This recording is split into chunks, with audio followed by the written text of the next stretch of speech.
நான் எதுவுமே பண்ணல மச்சான். எல்லாரும் பார்க்கும்போது நெஞ்சிலே மிதிச்சு படத்தே பையன்ட்டான்.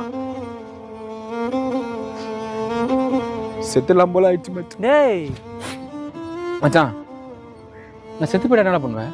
மச்சான், நீ மட்டும் செத்துட்டேன்னு வையேன், போஸ்டர்லாம் இல்லை, ஃபுல்லாக பேனர் தான். ஊரில் இருக்க பிள்ளைங்களை கூப்பிட்டு எல்லாருக்குமே சரக்கு வாங்கி கொடுத்துருவேன். ஊர் மாலை 2 கவர்மெண்ட் பஸ்ஸுக்கு நடுவில் வரும்.